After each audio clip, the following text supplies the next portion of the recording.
Hello, my name is Ryan Hoffman, and I bring to you this presentation on Andrew Carnegie entitled Andrew Carnegie, Steel Tycoon.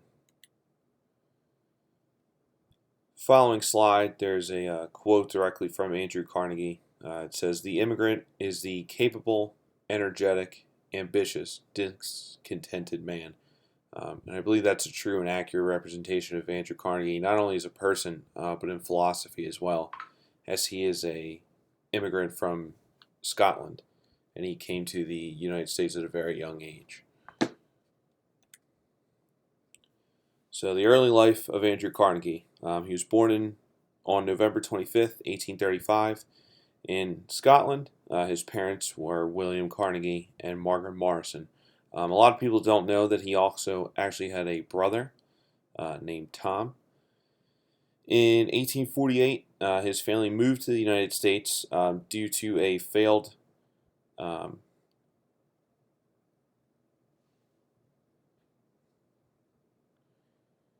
the failed charter movement that was actually started by Carnegie's father.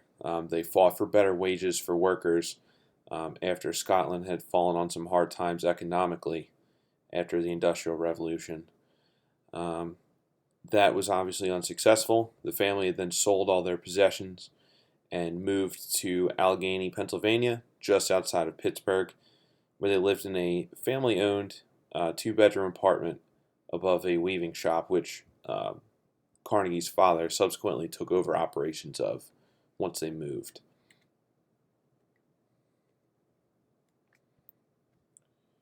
So everyone assumes that Andrew Carnegie was an overwhelming success very quickly, and however, that was not the case. He actually had to fight for a lot of what he earned, and worked very, very hard as a young man. The weaving shop had closed after a short period of time, and his family was in need of money. So at the age of 13, Andrew began working as a bobbin boy in a cotton mill, earning $1.20 a week to support his family. Essentially, he was an unskilled laborer and would move product to and from the mill. Very labor-intensive job, and he had to work very, very long hours frequently.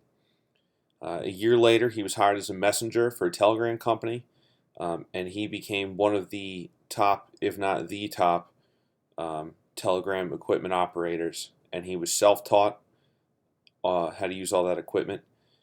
Later, he was promoted to telegraph operator due to his skills and extreme work ethic, and he continued to work for the company in that capacity for a decent amount of time.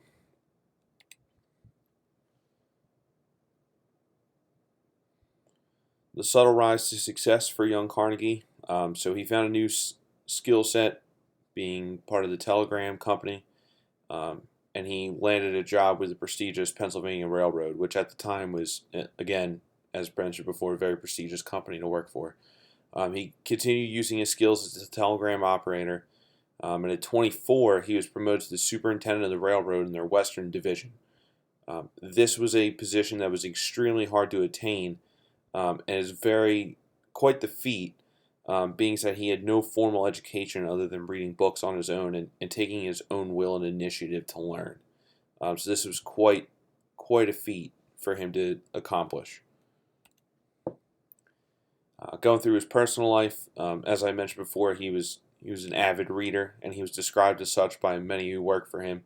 He was also described as a young visionary as well. Andrew always took the time to optimize operations and look to see how things could be differently done or how he could run things. And he had immense interest in all facets of industrialization, which we will later talk about in his investment properties and companies as well. Um, he was often found at the library in Allegheny, which was a very small library at the time, but it was commissioned for working boys specifically to attain some type of formal education, and he was there quite often. So, breakthrough in industrial glory. Carnegie, while working at the Pennsylvania Railroad, he was alerted by his boss Thomas Scott to the sale of stocks in the near future. That company would be Adams Express. So he went home to his mother and he said, "Mom, listen, I was talking to my boss today. He's a very reliable guy when it comes to this stuff. I think this would be a great opportunity for us as a family and for me personally. So his mother agreed to um, put the house up for mortgage and obtained $500 from that at the time. Carnegie then used that money to purchase these stocks. Also, later on, after he purchased these stocks, he was approached by Theodore Woodruff, one of the guys he worked with at the railroad, and his idea was, what if we made cars that people could sleep in for transcontinental travel on the railways? Andrew was extremely fascinated by that and jumped on that opportunity right away. He secured a loan from the bank, and he purchased stock and partner ownership of that company with Theodore Woodruff. Dividends and investments pay off. So at the age of 30, Carnegie had successfully invested in Woodruff Sleeping Car Company and Adams Express. Um, Side note, the Woodruff Sleeping Car Company would be the first company of its type in the United States and on United States railways. The dividends he received from these investments allowed him to buy shares of steamboat companies, iron mills, railroads, and oil wells. So these were the industrialist um, things that he looked into and researched, as I mentioned before, in his interests. He also invested that money as well into making his own corporation, the Carnegie Steel Corporation, which would be his flagship business that he would generate the most revenue from, and would later fund his philanthropic interests as well, which we'll talk about later in this slideshow. Carnegie's philanthropy. So Carnegie, after he became the richest man in the world, due to his steel corporations and his other investments, he decided that he wanted to give away all his money. He was a firm believer in a man with wealth. It was his duty to give back to improve the lives of others. And when he married his wife, he actually had her sign a prenup saying that, when he died, all of his money was to be donated. And a fun fact that I found out through research, he was able to donate away all of his money except for $30 million. That's the only thing he wasn't able to give away because his wife, I believe, passed away as well before that money could be given away. During this time, he stepped back from being an industrialist, and he decided that he was going to live on a yearly salary of $50,000, and the rest of his money and assets would be donated to the causes that he chose. And this obviously helped millions and revolutionized the future long after his death. So causes supported by Carnegie's philanthropy. So he sold Carnegie Steel to J.P. Morgan, which is the same very large Fortune 500 investment firm that we have today. They turned his company into United States Steel Corporation, which is also in business today. Their steel that they produced built so many structures: hospitals, schools, offices, buildings, monuments. And it's one of the top exported construction materials globally. His philanthropy also formed the Andrew Carnegie Trust for universities in Scotland, so he was giving back to his home country, and he paid homage to his home country very often through his philanthropic interests, as well as giving them credit for his success as a young man and onward. This offered much needed financial aid to the youth of the area to continue their formal education, giving them an opportunity that he did not have.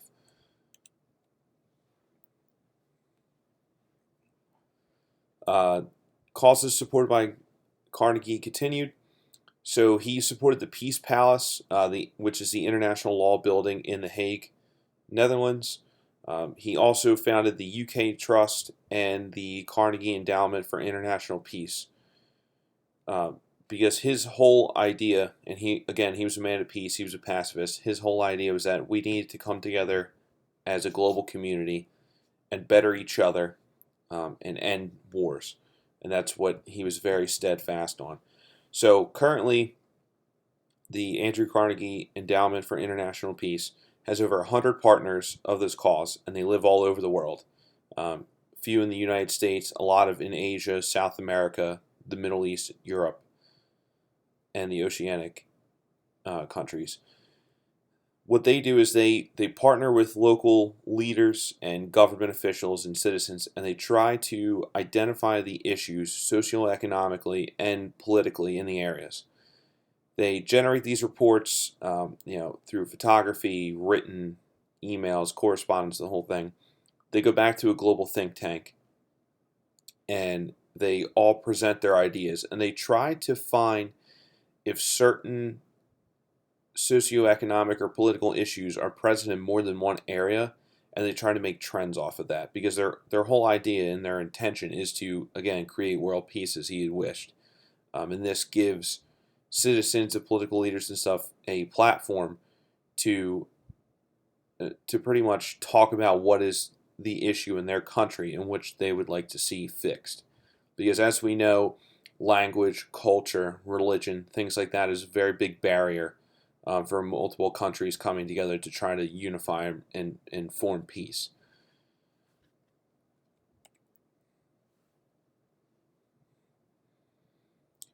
Modern revolutions provided by philanthropy of Carnegie. So his donations as well built over 2,500 libraries across the world, and roughly 1,700 of those are in the United States.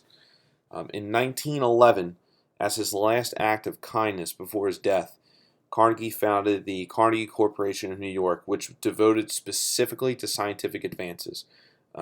Carnegie later died in 1913. That's why this is often listed as his last act of kindness before his untimely death.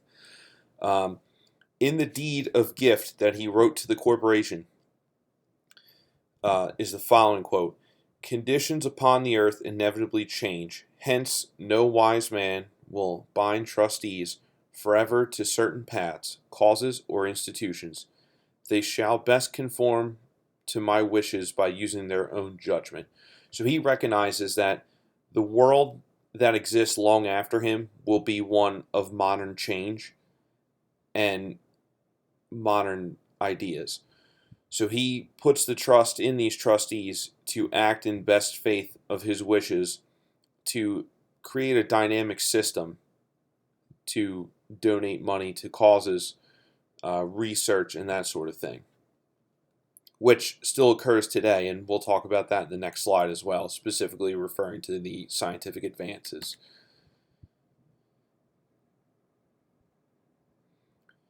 So his other noble causes, his donations founded Pell Grants. Pell Grants are something that's known to many college students and universities as federal financial aid. It's one way for students to get financial aid to, again, further their education, which was, along with peace, a major initiative of him. He did not get the opportunity to receive a formal education, and he did not want anyone else to be denied those opportunities. Therefore, he invested a lot of his money in providing affordable formal education to those who wanted to do that. And then going back to the topic I said before of the Corporation of New York for the scientific research, many people don't know that money funded for research by the Carnegie Corporation of New York produced the creation of insulin, which is a drug used by those with diabetes to help them regulate sugars and maintain function of their bodies. As well as, on the other end, progressive disarming of nuclear weapons. Now, I know in our modern times, most of us are led to believe that the government treaties and things like that are like the catalyst for that. However, the corporation was able to, distribute money to do research and everything, and lobbying, and again, tying this back into him being a champion of peace, progressively disarming countries of nuclear weapons.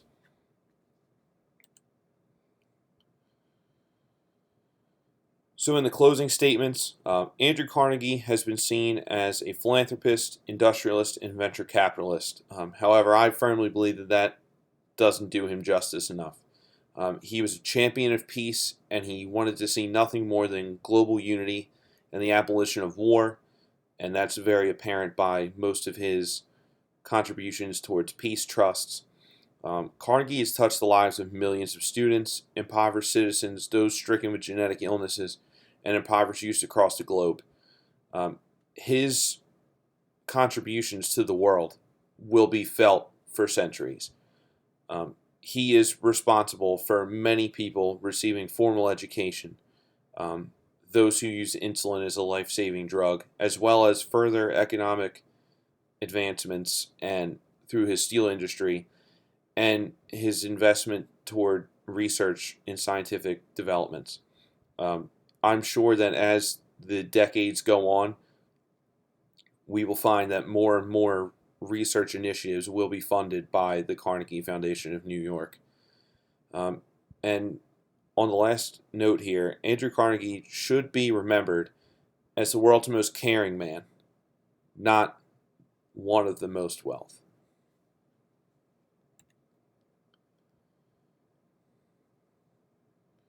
So here are my sources cited for this project. I found a couple through the CSU library as well as the Carnegie Foundation website as well, which gave a very nice timeline of his life and impeccable detail and insight into who he actually was as a man, as a businessman, and as a person.